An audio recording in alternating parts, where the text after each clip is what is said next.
+2 പഠിക്കുന്ന ഒരു കുട്ടി താനിനി ഏത് കരിയർ സെലക്ട് ചെയ്യണം എന്ന ആ ഒരു ഘട്ടത്തിൽ വലിയ കൺഫ്യൂഷനിലേക്ക് വരാറുണ്ട്. പലപ്പോഴും അവൻ്റെ ഭാവിയെക്കുറിച്ചുള്ള നിർദ്ദേശങ്ങൾ അവന് കിട്ടുന്നത് അവൻ്റെ പിയേഴ്സിൽ നിന്നോ അല്ലെങ്കിൽ ട്രെൻഡിൻ്റെ ഭാഗമായിട്ട് സോഷ്യൽ മീഡിയയിൽ കിട്ടുന്നതോ അല്ലെങ്കിൽ ആരെങ്കിലും റോങ് ആയിട്ടുള്ള ഇൻഫർമേഷൻസ് കൊടുക്കുന്നതാണ്.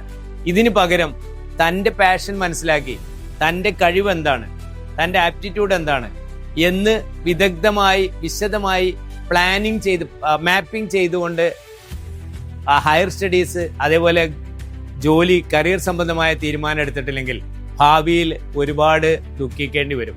കാരണം ആർട്ടിഫിഷ്യൽ ഇന്റലിജൻസിന്റെ ആവിർഭാവത്തോടുകൂടി ഭൂമിയിൽ നിന്ന് പല കൺവെൻഷണൽ തൊഴിലവസരങ്ങളും നഷ്ടപ്പെടുകയും പുതിയ ഒരുപാട് തൊഴിലവസരങ്ങൾ സൃഷ്ടിക്കപ്പെടുകയും ചെയ്യുന്നുണ്ട് എന്ന് മനസ്സിലാക്കാതെ ഏതെങ്കിലും അബദ്ധങ്ങൾ ചെയ്തു കഴിഞ്ഞാൽ 8-10 വർഷം കഴിഞ്ഞ് പിന്നീട് തിരിഞ്ഞു നോക്കുമ്പോൾ ആ തിരിച്ചു പോക്ക് നമുക്ക് സാധ്യമാവില്ല. അപ്പൊ നല്ല തീരുമാനങ്ങൾ നല്ല സമയത്തെടുക്കാൻ നമുക്ക് ഓരോരുത്തർക്കും കഴിയേണ്ടത്.